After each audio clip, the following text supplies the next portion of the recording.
پہلی بات تو یہ ہے ڈاکٹر صاحب کہ سیدہ عائشہ صدیقہ رضی اللہ تعالی عنہ وہ خوش نصیب خاتون ہیں جنہوں نے اپنے گھرانے میں آنکھ کھولی تو ماں باپ دونوں مسلمان ہو چکے تھے اور ان کی تربیت بالکل اسلامی طرز زندگی کے ساتھ ہوئی۔ پھر جوانی میں قدم رکھا تو جوانی میں قدم رکھتے ہی نبی کریم صلی اللہ علیہ وسلم کے گھر میں تشریف لے آئی۔ سیدہ خدیجہ رضی اللہ تعالی عنہا کے بعد یہ پہلی خوش نصیب ہیں جن سے اللہ کے رسول نے سیدہ خدیجہ کے بعد ان کا انتخاب کیا اور ان سے نکاح ہوا، اور پھر یہ پہلی خاتون ہیں جو رسول اللہ صلی اللہ علیہ وسلم کے عقد میں جتنی بھی امہات المومنین آئیں ان میں کوئی بیوہ ہوتی تھی، کوئی مطلقہ ہوتی تھی، یہ پہلی خوش نصیب تھی جو کنواری حالت میں نبی کریم صلی اللہ علیہ وسلم کے خانوادہ میں داخل ہوئی۔ اور جیسا کہ ڈاکٹر صاحب نے بھی کہا کہ خواب میں دو مرتبہ، خود بخاری شریف میں موجود ہے کہ ریشمی غلاف میں ایک تصویر لپیٹ کے لاتے تھے اور رسول اللہ صلی اللہ علیہ وسلم کو دکھاتے اور فرماتے کہ یہ آپ کی بیوی ہونے والی ہیں، تو آپ فرماتے اگر اللہ کا فیصلہ ہے تو ضرور ہوگا انشاءاللہ۔ تو جب آپ کی شادی ہوئی تو آپ نے حضرت عائشہ کو یہ بات بتائی کہ عائشہ تمہاری شادی سے پہلے اللہ نے تمہاری صورت مجھے دو مرتبہ دکھائی۔ سوئچنگ اچھی نہیں ہو رہی، جو بھی سوئچنگ میں بیٹھا ہوا ہے وہ ایک ہی، اور بھی لوگ بیٹھے ہیں وہ توجہ سن رہے ہیں، ان کو بھی دکھائیں۔ پی ٹی وی کی سوئچنگ چل رہی ہے جی۔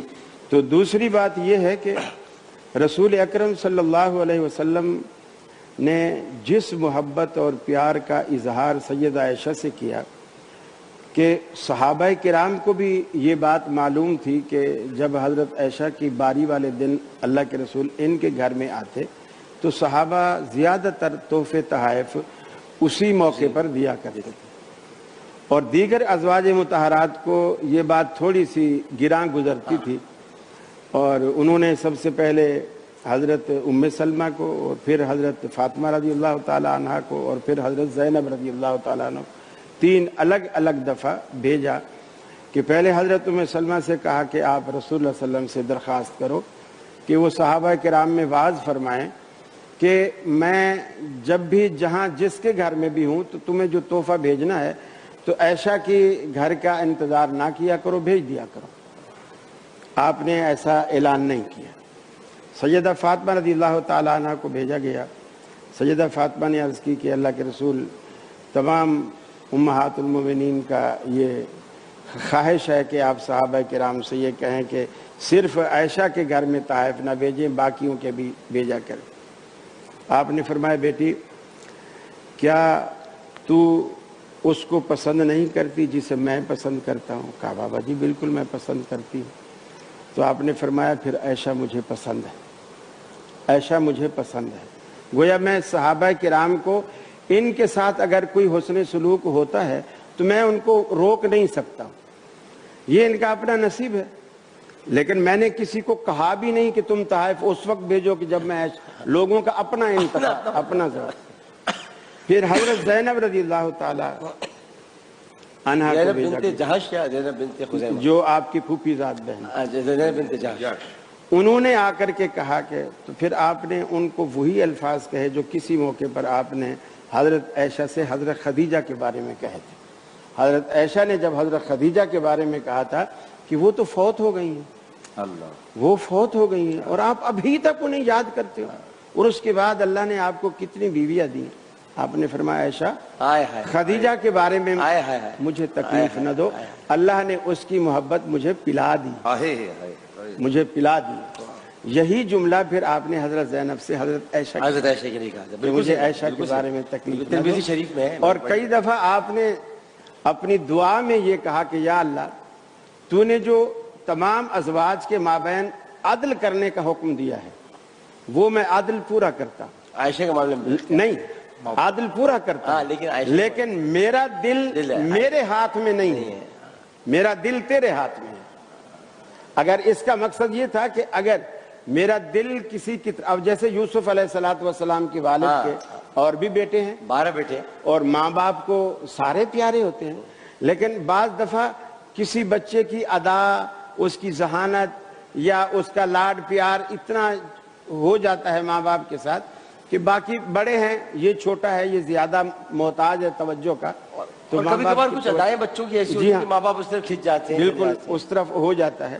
لیکن اس میں یہ بھی ہے کہ باقی بھائیوں سے ماں باپ اس چیز کو چھپا کے رکھیں. ہاں ہاں اگر ظاہر ہو جائے الگ ہاں، بات تو ہے، پھر زیادہ لیکن چھپا کے خود سے نمایاں نہ کریں نہ کریں، نہ کریں. تاکہ باقی بھائیوں کے دل میں بالکل صحیح حسد پیدا نہ ہو. صحیح فرمایا، صحیح فرمایا. سیدہ عائشہ صدیقہ رضی اللہ تعالیٰ عنہ فرماتی ہیں کہ جب بنی مستلق کے غزوہ سے میں واپس آئی اور صفوان جو ردیف قافلہ تھا وہ بعد میں آئے، اور میرا رات کو ہار تلاش کرتے کرتے قافلہ وہاں سے یہ سمجھا کہ میں اونٹ کے ہودج میں بیٹھ گئی ہوں، اور میں ہلکی پھلکی تھی، انہوں نے ہودج اٹھا کے اوپر رکھ دیا، قافلہ روانہ ہو گیا. میں بعد میں آئی، میں نے دیکھا قافلہ جا چکا ہے، تو میں ادھر ادھر بھاگنے کی بجائے یا قافلے کا پیچھا کرنے کی بجائے میں اسی درخت کی ٹیک لگا کے بیٹھ گئی کہ اگر قافلے والے کو بھی پتہ چلے گا تو وہ تلاش کرنے واپس ادھر ہی آئیں گے.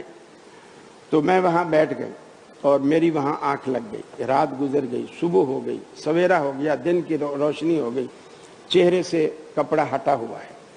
صفوان جو ردیف قافلہ تھے اس کی ذمہ داری یہ ہوتی تھی کہ قافلے کی کوئی گری پڑی چیز ہے تو وہ اس کو اٹھاتے ہوئے آئیں. تو وہ جب ردیف قافلہ آیا اس نے مجھے دیکھا تو فرماتی ہیں کہ پردے سے پہلے اس نے مجھے دیکھ رکھا تھا اور دیکھتے ہی پہچان گیا. اس نے کہا انا للہ و انا الیہ راجعون، اور جیسے اس نے انا للہ و انا الیہ راجعون کہا میری آنکھ کھل گئی. میں نے سب سے پہلے اپنے دوپٹے سے اپنا چہرہ ڈھانکا. اس نے میرے سامنے اونٹ بٹھایا اور میں اونٹ کے اوپر سوار ہو گئی. وہ پیدل چلتا رہا اور تقریباً دوپہر کے قریب ہم قافلے سے جا کر مل گئے. پھر مجھے کچھ پتہ نہیں کہ منافقین نے میرے خلاف کیا طوفان بدتمیزی کھڑا کیا ہے. میں تو بالکل سمجھنے سے قاصر تھی. 30 دن کی تھی، کمرے میں ہی بند ہو گئی. جی 30 دن کی تھی، کمرے میں ہی جی بالکل. اور رسول اللہ صلی اللہ علیہ وسلم کی وہ لطافت، وہ محبت، وہ الفت، وہ پیار جو میں آج کے دن سے پہلے محسوس کیا کرتی تھی، آج سے میں وہ نہیں دیکھ رہی. لیکن تجسس بھی ہے. پھر فرماتی ہیں میں نے سوچا کہ چلو میں ماں باپ کے گھر چلوں اور وہاں سے اماں ابا سے پوچھوں گی کہ کیا معاملہ ہے، اللہ کے رسول مجھ سے کیوں ناراض ہے. اللہ کے رسول سے اجازت مانگی، آپ نے دے دی. گھر چلے گئے. وہاں جب گئے تو ابا سے پوچھا، اماں سے پوچھا، رسول اللہ صلی اللہ علیہ وسلم محزون نظر آتے ہیں، آقا کیوں محزون ہیں؟ آپ نے فرمایا بٹیا اگر وہ محزون ہیں تو ہم کب خوش ہیں، ہم بھی تو اسی طرح غم میں ڈوبے ہوئے، لیکن کسی نے مجھے بات نہیں بتلائی. فرماتی ہیں کہ ایک دن میں مستہ کے ساتھ باہر ہوائج انسانی کے لیے گئی، اور جب واپس آ رہی تھی تو مستہ کا پاؤں پھسلا تو کہنے لگے، انہوں نے اپنے بیٹے مستہ کو بد دعا دی اور کہا کہ مستہ جو ہے وہ اس کا ستیہ ناس ہو، اس طرح کے جملے جس طرح عرب کہا کرتے تھے، وہی آقا کے الفاظ. تو حضرت عائشہ فرماتی ہیں تو نے کیوں بیٹے کو برا بھلا کہہ رہی ہے، وہ اچھا بھلا تو ہے، اچھا دیندار آدمی ہے. تو مستہ نے کہا عائشہ آپ کو معلوم نہیں اس نے تیرے خلاف کس قدر طوفان بدتمیزی کھڑا کیا ہوا ہے. وہ حضرت صدیق اکبر رضی اللہ تعالی عنہ کے بھانجے تھے اور آپ مالی معاونت کرتے تھے، اور اسی دن حضرت صدیق اکبر نے کہا آج کے بعد میں اس کو 1 ٹکا بھی نہیں دوں گا. اور اللہ تعالیٰ نے قرآن مجید میں فرمایا کہ کیا تم اپنی ذاتی خوشی اور ذاتی خوشنودی کے لیے ایسا کرتے ہو، تم تو اللہ کی رضا کے لیے دیتے ہو. تو اللہ کے رسول صلی اللہ علیہ وسلم کہ وہ صحابی انہوں نے پھر سے دینا اسی طرح شروع کر دیا. تو حضرت عائشہ فرماتی ہے اب تو رو رو کے میرا برا حال ہو گیا. میں پورے آپ نے 30 دن کہا لیکن میرے نالج میں پورا 1.25 مہینہ ہے، یعنی 40 دن آپ مصلے پر لگی رہیں اور آپ کی بیماری میں سر کے بال بھی جھڑنے لگے. اور اللہ کے رسول 40 دن بعد آج پہلی دفعہ میرے دروازے پر دستک دی اور امی جی نے اٹھ کر دروازہ کھولا اور دیکھا تو باہر یہ بلکہ یوں کہنا چاہیے کہ جیسے رات کی کالی گھٹاؤں میں 14ویں کا چاند باہر آتا ہے، اس طرح رسول اکرم کا رخ انور دروازے کے باہر آپ کو نظر آیا. اور وہ جب اندر تشریف لائے اور پہلا جملہ یہی بولا میری عائشہ کہاں ہے. ماں نے کہا کہ بیٹی تو اسی دن سے مصلے پر اور فرط غم میں رو رہی ہے، نہ ہم سے کوئی بات کرتی ہیں، نہ اس کا کھانا پینا ہے، کچھ بھی نہیں ہے. رسول اللہ صلی اللہ علیہ وسلم گئے اور حضرت عائشہ کی چارپائی پر سائڈ سے بیٹھے. حضرت عائشہ فرماتی ہیں آج یہ پہلی مرتبہ بیٹھے اور پہلی مرتبہ ایک ایسا جملہ فرمایا کہ میرے پاؤں تلے سے زمین نکل، ایک تو اتنے عرصے بعد آئے۔ وہ جملہ یہ تھا، بخاری کے الفاظ ہیں، یا عائشہ تو انک کنت من بنات آدم ان کنت الممت بذنب فاستغفری من اللہ۔ اے عائشہ تو بھی آدم زادی ہے، اگر تجھ سے کوئی گناہ سرزد ہوا ہے تو اللہ سے معافی مانگ۔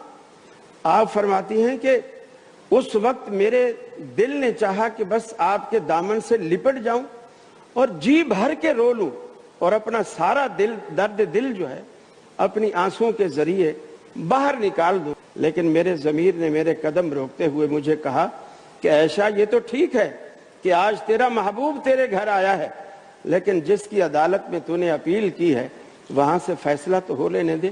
فرماتی ہیں کہ میں نے وہیں دیکھا نبی کریم صلی اللہ علیہ وسلم پر وہی کے وہ آثار جو کبھی میں اپنے گھر میں دیکھا کرتی تھی آج نمایاں ہوئے۔ آپ لیٹ گئے، آپ کے چہرہ انور پر میں نے چادر وہ کپڑا ڈال دیا اور آپ تھوڑی دیر بعد بیدار ہوئے اور آپ کا چہرہ دمکتا ہوا خوشی سے، آپ کا ایسا دمکتا ہوا چہرہ، آپ بیدار ہوئے، اٹھے اور پسینے کے قطرات ماتھے پر اتنے نمودار تھے جیسے کہ کوئی گلاب کے پھولوں پر شبنم کے قطرے بالکل صبح کی تازہ فضاؤں میں نظر آتے ہیں۔ اور فرماتے ہیں کہ میں نے جب یہ دیکھا تو میرے دل میں ایک تسلی آئی کہ لگتا ہے میری غم کے دن اور میری غم کی راتیں ختم ہو گئی۔ اللہ کے رسول صلی اللہ علیہ وسلم نے فرمایا عائشہ مبارک ہو، اللہ تعالیٰ نے تیری برات کا اعلان فرما دیا ہے۔ فرماتی ہیں اس وقت بھی میرے دل میں یہ بات آئی کہ ممکن ہے جس طرح یوسف علیہ السلام کے بارے میں ایک بوڑھے شخص نے گواہی دی تھی کہ اس کا قمیض دیکھو دامن آگے پھٹا ہے یا پیچھے پھٹا ہے، موسیٰ علیہ السلام کے بارے میں ایک عورت نے گواہی دی تھی، عیسیٰ علیہ السلام کی والدہ مریم کے بارے میں خود عیسیٰ علیہ السلام نے گواہی دی تھی۔ اللہ نے میرے لیے بھی کوئی بات القاء کر دی ہوگی، لیکن مجھے یہ اندازہ نہیں تھا کہ اللہ نے سورہ نور میرے لیے اتاری ہے اور پوری آیات کی آیات اللہ رب العالمین نے میری نجات میں اتاری ہیں، میری برات میں اتاری ہیں، جو قیامت تک حفاظ اس کو پڑھتے رہیں گے اور لوگوں کی زبانوں پر وہ میری طہارت اور پاکیزگی کے ترانے گونجتے رہیں گے۔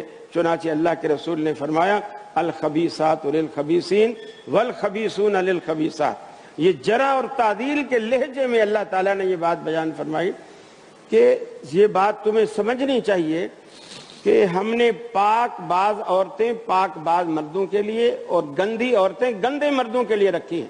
اگر عائشہ کے دامن پہ داغ لگاؤ گے تو یہ چھینٹیں نبی کے دامن پہ بھی پڑیں گی، تو لہٰذا جیسا نبی کا دامن بے داغ ہے ایسے ہی عائشہ کا دامن بے داغ ہے۔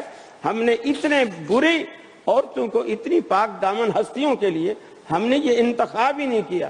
جیسا کہ ڈاکٹر صاحب نے کہا ہمارا انتخاب غلط ہو سکتا ہے، اللہ کا انتخاب کبھی غلط نہیں ہو سکتا۔ حضرت عائشہ فرماتی ہیں میں تو خوشی میں ایسی ہو گئی، میری ماں نے مجھے کہا بیٹا اٹھو اللہ کے رسول کا شکریہ ادا کرو۔ آپ فرماتی ہیں امی ان کی غلامی میں تو میں ساری زندگی اب گزار دوں گی، ان کے قدموں میں پڑی رہوں گی، لیکن آج میں اس ہستی کا شکریہ ادا کروں گی جس نے میرے آنسو اپنی دامن رحمت سے پوچھے ہیں۔ تو یہ وہ پاک دامن عورت ہے، اور اللہ نے قرآن پاک میں فرمایا الذین یرمون المحصنات الغافلات المؤمنات، وہ لوگ جو پاک دامن بھولی بھالی ایمان والی عورتوں پر تہمتیں لگاتے ہیں، لعنوا فی الدنیا والآخرہ، ان پر دنیا میں بھی لعنت ہے آخرت میں بھی لعنت ہے، ولہم عذاب عظیم، اور ان کے لیے بہت بڑا عذاب ہے۔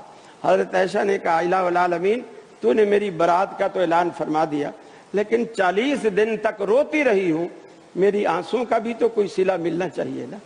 اللہ رب العالمین نے قرآن پاک میں فرمایا عائشہ صرف تیرے لیے نہیں، تیرے غم میں جو بھی آنکھ اشک بار ہوئی لہم مغفرۃ ورزق کریم، ان سب کے لیے اللہ نے بخشش کا اور عزت والی روزی کا انتظام کر رکھا ہے۔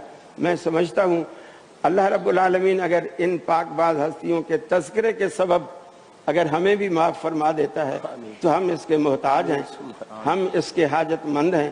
اللہ سے دعا ہے اللہ رب العالمین ہماری بہن بیٹیوں کو بھی ہماری بہو بیٹیوں کو بھی ان پاکیزہ ہستیوں کا کردار نصیب فرمائے، ان کی سیرت نصیب فرمائے، اور ہمارے گھروں میں اللہ ویسی محبت پیدا فرمائے جیسی ان پاک باز ہستیوں کے مابین تھی۔